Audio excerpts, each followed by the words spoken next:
Namaskar, good evening. You're watching Times Now Live and I'm Swati Joshi. Let's begin the broadcast with breaking news coming in. Now, ahead of second round of talks in Pakistan, there's a confirmation coming in from Donald Trump that the US delegation will leave for Pakistan soon. Donald Trump in his post has confirmed that the delegation will be in Pakistan tomorrow. But at the same time, along with that confirmation, there's also a warning coming in from Iran. Donald Trump says no more Mr. Nice Guy. If negotiations do not happen, if the deal does not happen, that US is going to knock out every single power plant and every single bridge in Iran. Let me go across to my colleague Srinjoy is joining us from the newsroom. So this is very interesting. Along with the threat is the negotiation. This is really classic Trump, classic carrot and stick. But the question is, how will Iran deal with it? Because the last time there was a similar threat before the talks, and again, the talks did not lead to anything substantial. This time, let's hope there is something serious that is worked out.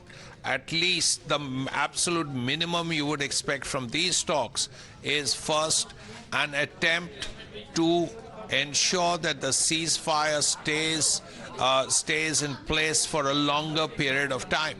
This will allow both sides to actually catch their breath and work towards a solution. That's the first thing. Secondly, even if all the problems are not sorted out just in one go, even if there's a breakthrough in one area, that alone will be of great help to both sides and, of course, the region and the world. So it's important to see how these major issues are sorted out. One, the Strait of Hormuz. Secondly, the nuclear issue. Thirdly, the sanctions that are still on Iran. So all of these things are there. And if you want Iran to give up its potential civil nuclear plan, and what America suspects is a plan to make nuclear weapons, then what is it that you will give to Iran? Will you help Iran economically? That's a big question that will come up. So we'll have to see how these talks go. The last discussions ended in failure. And Vice President Vance went home empty-handed. Is it going to be the same, or will it be different? Will there be at least one breakthrough, at least a hope that there will be a ceasefire extension? Because if there is fighting, then it's harder, because it's more difficult to talk and fight at the same time. Absolutely. You know, threats and talks don't happen together. But in this case, both Iran and United States of America issuing these threats. Earlier, we saw that Mojtaba, the supreme leader of Iran, said bitter defeats in store for US and Israel. Now, Donald Trump says no more playing Mr. Nice Guy. If we do not reach a deal, then we'll strike each and every single power plant in Iran. The talks last time, like you said, failed. They remained inconclusive. Can one say that the obvious outcome, in case once again the talks remain inconclusive, would be to only extend ceasefire, or will both countries go back to war? Well, the first thing, ideally, is to extend the ceasefire. Then, if there is peace, at least a temporary peace, it's easier to talk. How can you fight each other and also talk? And if you do, then the chances of success are much, much less. So it's important to extend the ceasefire and then hope for the best.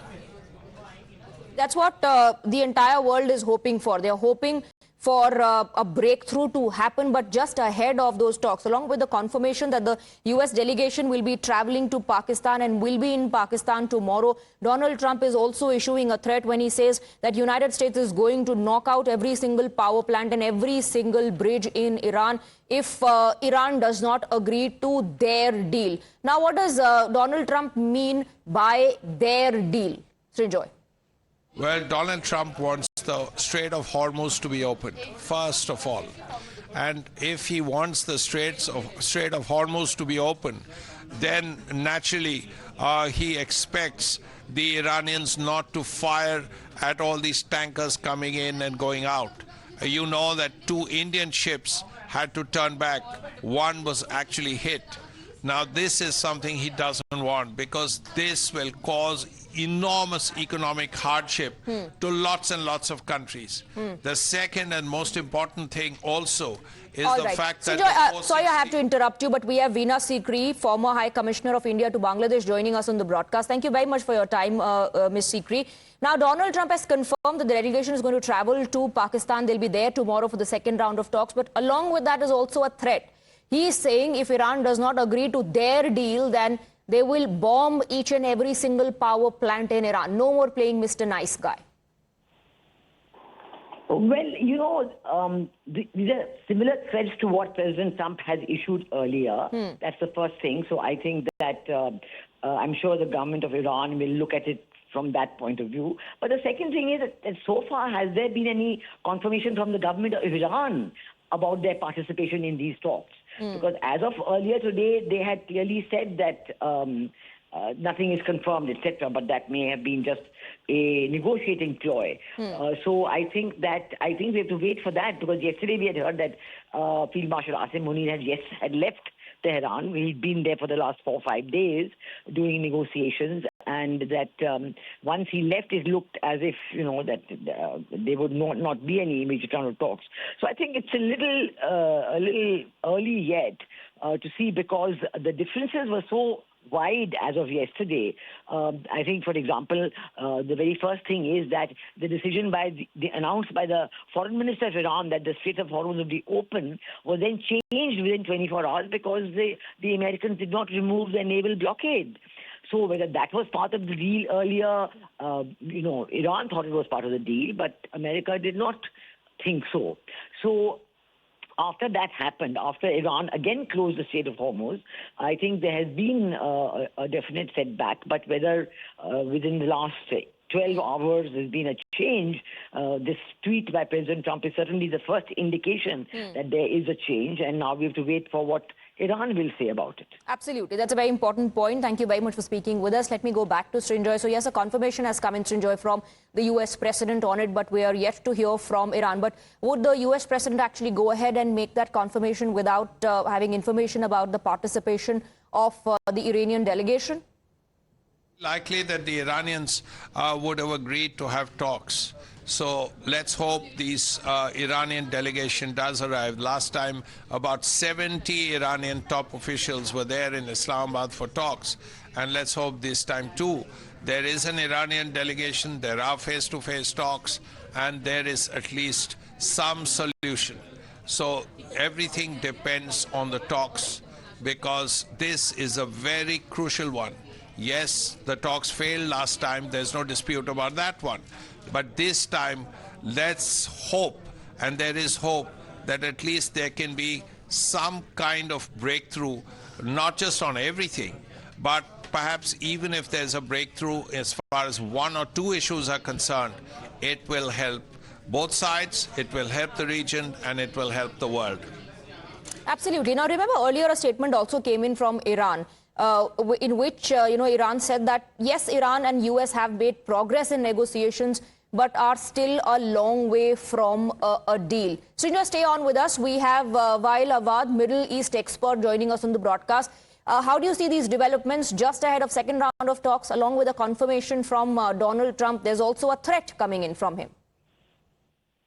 Well, I think that is only after the Iranian reclosed the Strait of Hormuz, because the United States did not honor the removal of its besiege of the strait, of the shipment of the Iranians. So the Iran made it very clear that either we both of us do the same thing. So for this, the talk was hanging on the air, and Iran made it very clear that they will not go for the talk till the United States presented new points that they wanted to discuss it with the Iranian. And he also said that, threatening Iran, that he wanted to make sure that this point has to be approved. And Iran said, okay, we'll study it. And they will send their team now to Islamabad to meet with the American. There is already American team already arrived in Islamabad, and we think that the Iranian will do the same.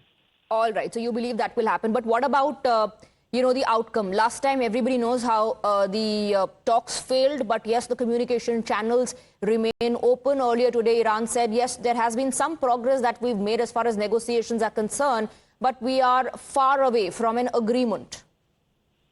Absolutely. I believe the United States president, he has been doing lots of rhetoric tweeting, and that's why he was confusing even his American public opinion by stating 7 statements, different, contradicting each other. So therefore, people are confused what he says, that the uranium to be given to the United States, they have reached an agreement, Iran accepted. He put all these things as if Iran have surrendered. And Iran told him, we are talking from a point of power. We are not talking from a point of surrender or weakness. That is why they wanted these things to be taken in serious manner by the American teams to discuss issues related to sorting out and this problem and cessation of all activities. It's nothing that you can sort out the problem on the social media. All right, Mr. Awad, thank you very much for speaking with us. Let's go back to Srinjoy, who continues to be with us on the broadcast. Everybody is just hoping that the talks are positive, that there's a breakthrough. But given the situation and the kind of statements that are coming in, especially, on the Strait of Hormuz as well, can one say that, after the first round of talks, perhaps both nations can reach a middle ground? It's very, that would be optimistic because the differences are very huge, very acute. The hope is that, first of all, there will be an extension of the ceasefire. That's very important. And secondly, you would hope that at least there is some agreement on even 1 or 2 of the issues. The nuclear issue is a big one. Strait of Hormuz is a big one. There are other ones, including sanctions and so on. So even if there is agreement on one issue, then at least it helps the cause. Then maybe there can be more rounds of discussion and more forward movement. Because here are 2 countries who haven't spoken to each other for nearly 50 years, 47 years. And suddenly they are face to face after fighting a war for over 40 days.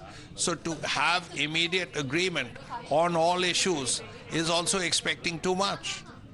Well, they will have to come up with something to assure the world that, there is still hope, because the ceasefire expires on Wednesday.